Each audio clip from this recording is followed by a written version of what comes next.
Alright, how y'all doing? This is Outside the Box Financials. As we all know, everyone saves money, keeps it there, and saves it for a rainy day to see what happens. So we're going to take a look and see how we can think about it differently and actually use it to our benefits instead of just waiting for the inevitable to happen where we need to use it. So let's go.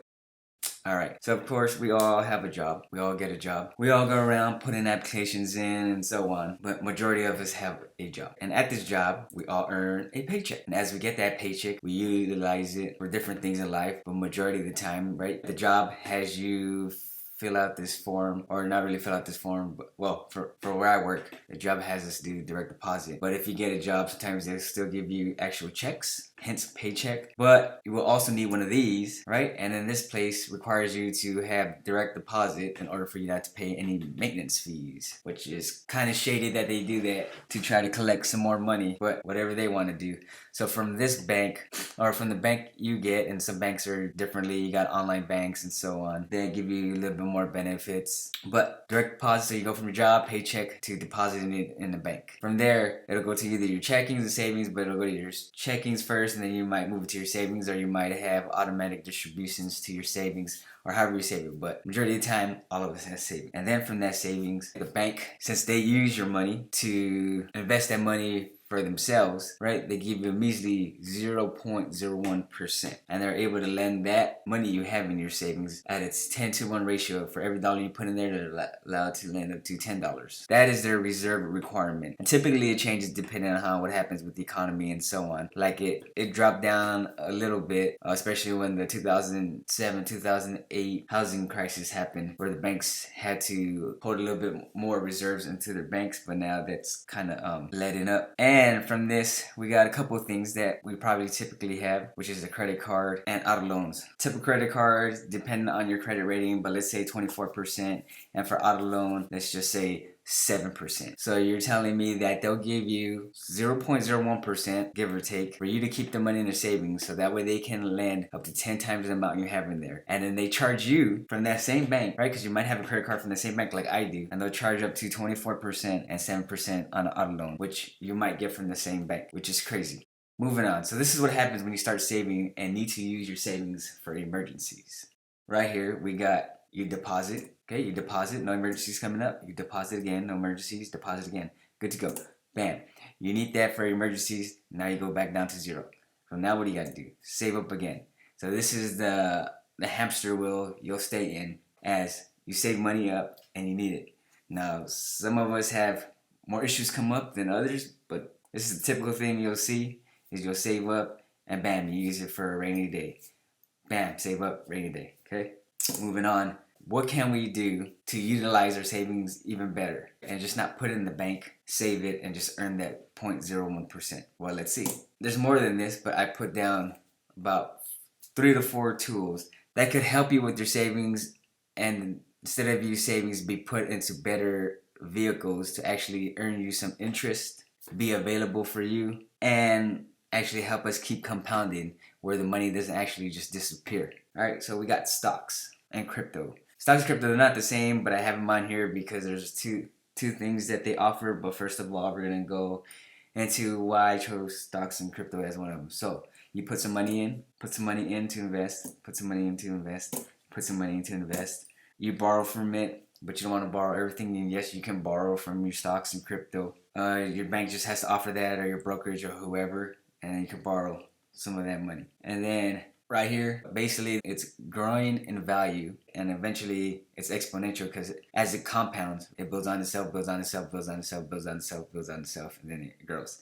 So the typical thought is for stocks is about 7 to 10% growth. That means if you use the rule of 72, it takes about, or the rule of 7-10 or 10-7 rule, however you want to do the rule of 72, how it goes is that for if you gain 7%, that means it'll take about 10 years for your money to double.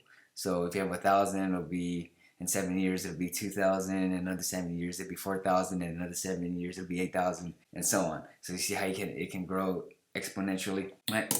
But here we go. So if you follow this path, your money can still grow. Your principal, you'll borrow a little bit, right? But it'll still grow, and your interest will grow. But one of the risks of stocks and crypto is what happens if it just goes to zero. Bang. You lose quite a bit, and then you gotta restart if you want to. And I'm not even factoring in like your mindset, how you would feel after the words, and would you even want to get in, and depending on where you're at, depending on what age you are in too, because the older you are, it'll be a little bit more difficult to get back into stocks and grow it to where you had it before. But like I said, you got greater growth, you got double gains, dividends, and staking. So staking is not really dividends, but in crypto, you can invest in crypto and also stake it to help strengthen the blockchain itself. And that's a whole nother video for me to explain it.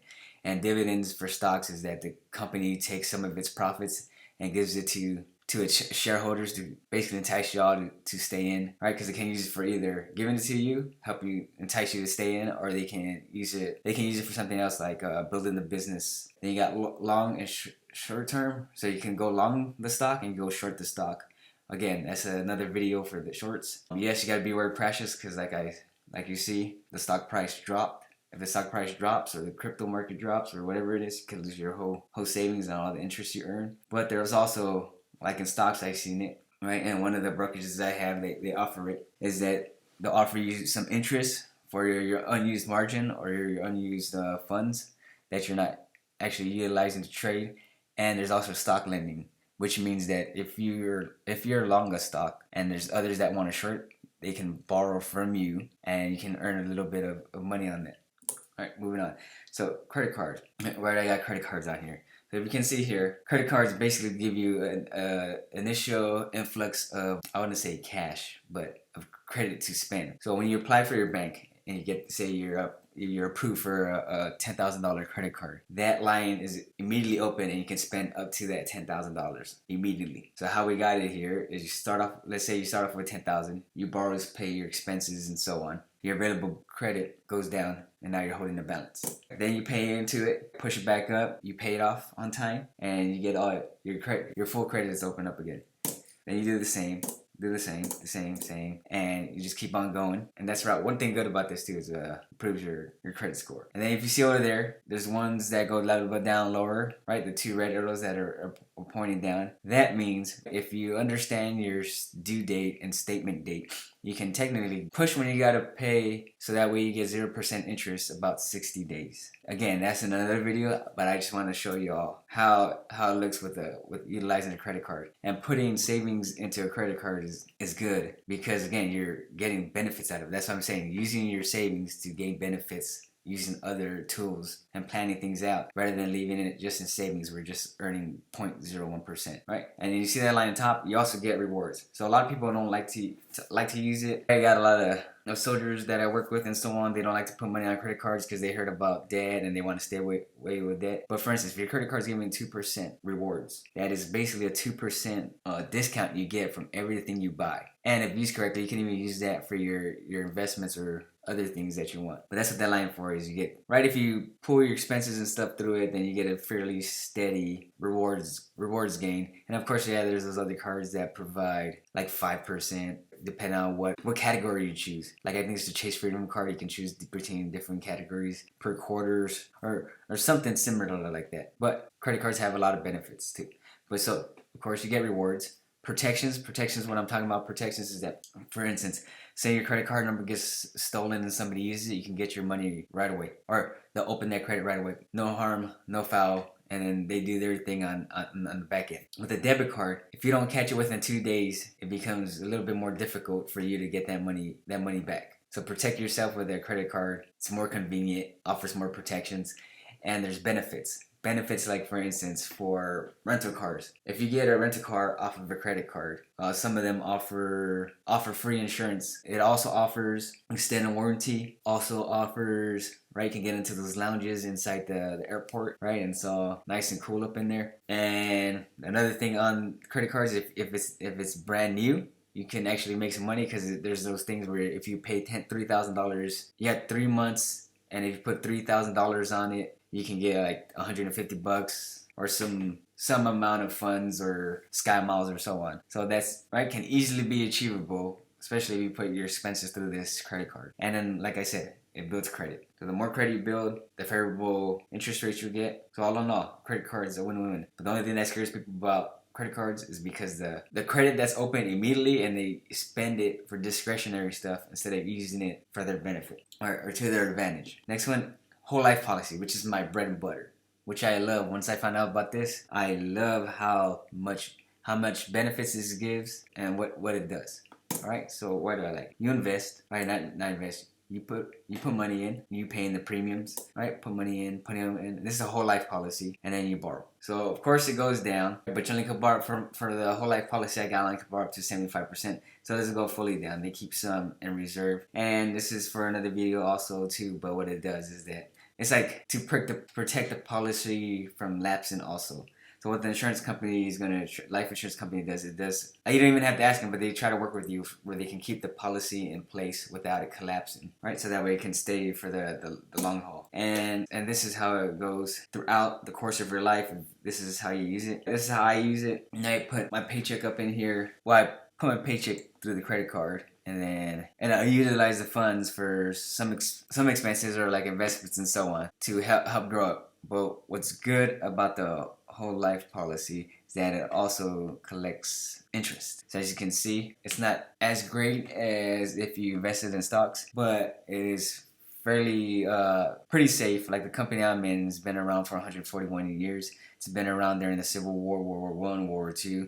So it's financially stable, and I'm gaining on it. And there's a lot of benefits that come with owning a whole life policy. Like for instance, control payments. What I mean by that is that if you use this to fund to buy, like let's say a car, right now instead of the bank getting the interest, you get the interest, and depending on how you want to do it, I would suggest you act like you borrowed from the bank. So you give yourself a monthly payment, and then you start rolling that stuff back into your own bank, right, and deciding what to do with it. That's for another video. You can also decide that if you're unable to pay or don't want to pay now, you can push it to the right and pay when you want to. So that what the whole life policy do, or the insurance company will do, is it's simple interest, and you can pay every month. At the end of the year, all it'll do is it'll roll over the interest right into the principal, and then that'll be your new loan amount. But you don't even have to pay that as long as your policy stays intact and you don't go over the amount that's in there. So basically, you control the payments.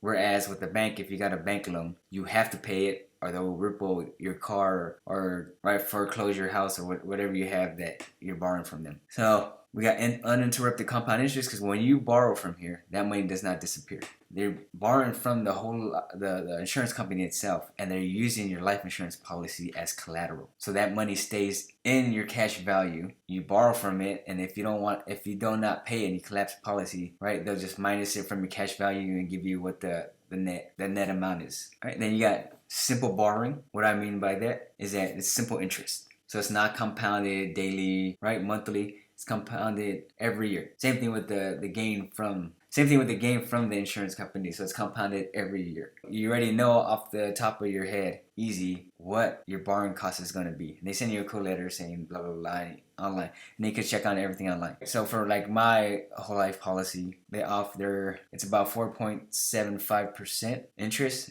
for interest rate for gain. So on my whole life policy, I gain about 4.75%, and then when I borrow, it's 1% over, so it's 5.75%. But if used correctly, right, that 4.75% can offset that 5.75% in 6-7 years, which is for another video, but something to think about, which is crazy. And then it's future net worth, because you also have the death benefit, right, which you get. And then of course, like, we don't want that to happen, but if you do pass away and so on, you do have that death benefit, which your family is protected, because if you're the breadwinner, or you're making all the money, or you're providing for them, and they don't make as much money, they have something that comes to them which can help them out in life, and you can feel good about yourself because you're now, right, ensuring that even when you pass away, right, your family is provided for, and it's future net worth, right? And then if push comes to shove, and then this is if you have a terminal illness and so on. Warren Buffett does a lot of this too.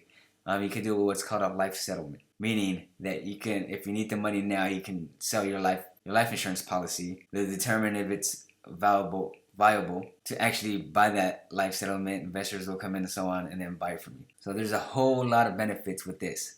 So savings the traditional way is basically obsolete. It is obsolete because people are getting crushed. They're not getting the amount of savings they used to get like in 1970s or was it 1980s, where the savings rate was like 15%. I don't know, some high number. Offers no benefits like a credit card. It doesn't extend your warranty. It doesn't provide you free insurance. It doesn't get you into the lounges at the airports.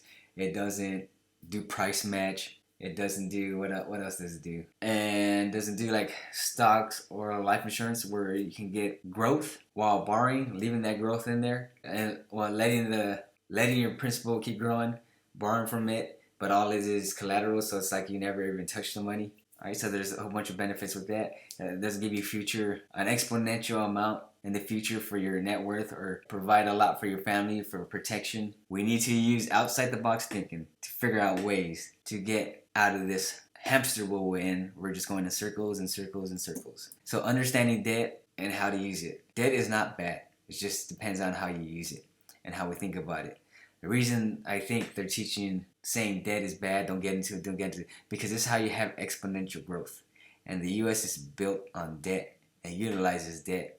But I think they teach that debt is bad because they want people to stay where they're at, so they keep working.